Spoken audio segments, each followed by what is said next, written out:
旅行でエバー航空って実際どうなの？今回は台湾を代表するエアラインエバー航空に登場し、座席の快適さから機内食のクオリティまで気になるポイントを徹底的にチェックしてきました。本当に選ぶ価値はあるのか、元旅行会社員の視点で良かった点も気になった点も正直にお伝えします。さらに完全オンライン化された台湾入国カードの最新の注意点や松山空港到着後の流れ、実際の入国審査の待ち時間もご紹介します。それではエバー航空搭乗レポートスタートです。羽田空港第3ターミナル到着しました。今朝の8時です。結構人いますね。今回はエバー航空を利用します。10時50分台北エバー、T3A のカウンターですね。今3時間前でこのぐらい人がいます。結構混んでますね。今回はエバー航空なのでエバー航空でチェックインします。 13.8 キロ。今荷物預け終わりました。だいたい20分ぐらい待ちました。並んでないね全然。台北松山行きエバー航空10時50分発です。意外と人は少なめですね。今20分前ぐらいです。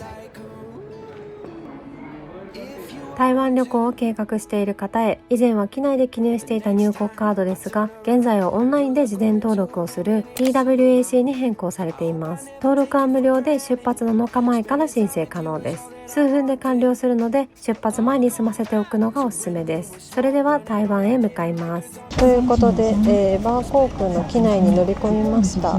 今回エバー航空なんですけど、機材はスターアライアンスの、機材なので、アナとの合同シェア便ということで、アナもこの機材になります。座席はねこんな感じで拳2個分ぐらいスペースがあるので結構広く感じます。そして座席の前のシートポケットはここの大きいところと小さいところのマチがあって、ここにね携帯とか入れたりできるのもすごいいいなと思いました。もう忘れないようにしないとですね。そして今回の機材は B787 です。座席は333ですね。窓はこんな感じで、ここで明るさ暗さを調節できます。画面のモニターはこんな感じですね。日本語選んですごい新しそうです。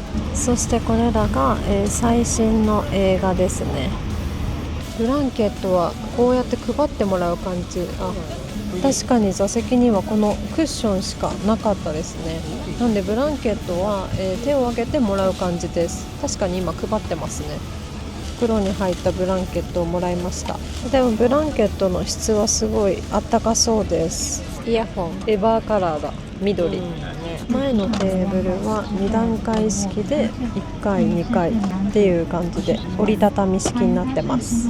充電するところは USB-C と、あとここは音楽のジャックですね。足元の椅子の方に充電するところがついてます。座席の頭のところはこういう感じで針金が入ってるので、こう折り曲げられるタイプになっていて、寝るときはこんな感じで頭を、ね、横にして寝ることができます。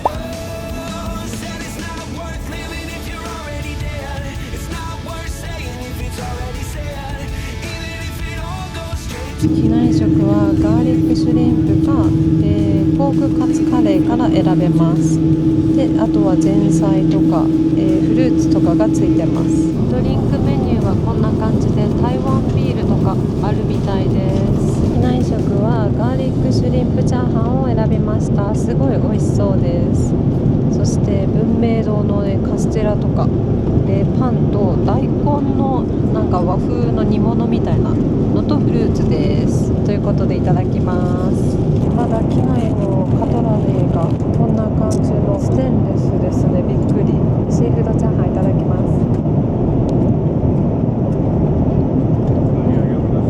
美味しいね。結構味付けは濃いめですね。続いて大根。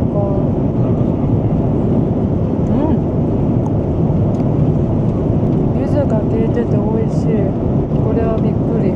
なんか台湾行くのに日本の味って感じ。そしてパン、すごいふわふわです。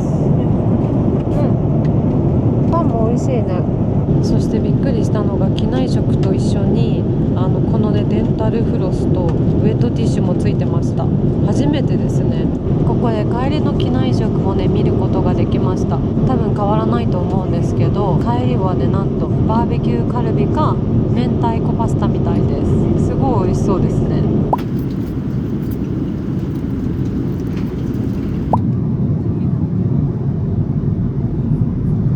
今ちょうど半分弱ぐらい来ました。鹿児島の上らへんですね。She is reckless, throwing dollars in the 鹿児島 wind. の上空で Now she hears the landlord knocking at her door. 飛行時間は約3時間です。 Just an orphan, never knew her daddy's name. And her mama passed when she was only 4. And now she's in West Virginia. ようこそ台北。到着しました。台湾。なんか見て、撮ってくださいって書いてる。なんかこれを撮らなきゃいけないっぽいです。これらは持ってませんよっていう入国の時に渡すんですね、きっと。Welcome to 台北。ここで入国審査か。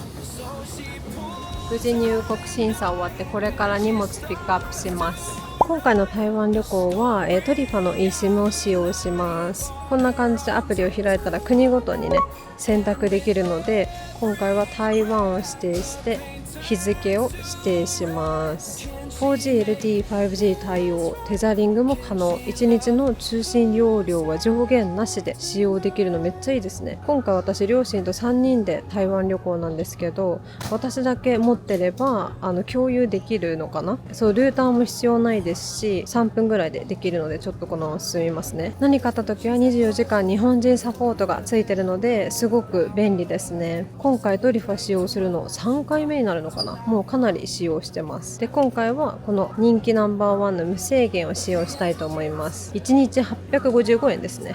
手続きを進める。 Apple Pay で支払います。で購入を確定するで押したら、次は1人友人夫婦で属性ですね。家族で購入完了しました。お互いにシェアすると 5% オフクーポンがもらえるので、ここにねクーポンコードを載せておくので、これからね海外行って eSIM どこにしようかなって考えてる人はクーポンコードを使用して友達とかとシェアして使ってみてください。こんな感じでね過去使用した国のね eSIM もちゃんと履歴に残ってます。今回の台湾の無制限をeSIM インストール、これでインストールを始めるでアクティベートします。で無事アクティベートできたので続ける。今回はねちょっと出発前にできなかったんですけど、現地の空港のフリー Wi-Fi 使ってもできます。でモバイルデータ通信の中に入ったら、今回の台湾のこの旅行 CML リンクっていうのが入ってくるので、この回線はもう自動的にオンになってます。でここのデータローミングをオンにして初めて使えるようになります。今まで日本で使ってたものは全部ここのデータローミングをオフにしておかないといけないので、全てここはオフになってて、台湾の eSIM だけオンっていう感じですね。これで Wi-Fi を切ってちゃんと 5G になってます。今回初めてエバー航空を利用してみましたが、座席の快適さや機内食のクオリティも高く、台湾旅行の移動手段として満足度の高いフライトでした。そして荷物を待っている間には、今回の台湾旅行で利用するトリファの eSIM も設定。この時は問題なく設定できたと思っていたのですが、実はこの後思わぬトラブルが発生します。その原因は何だったのか、そして無事に解決できたのか、次回の台北3泊4日の旅で台湾グルメや観光スポットと合わせて詳しくお届けします。それではまた次回の動画でお会いしましょう。またね。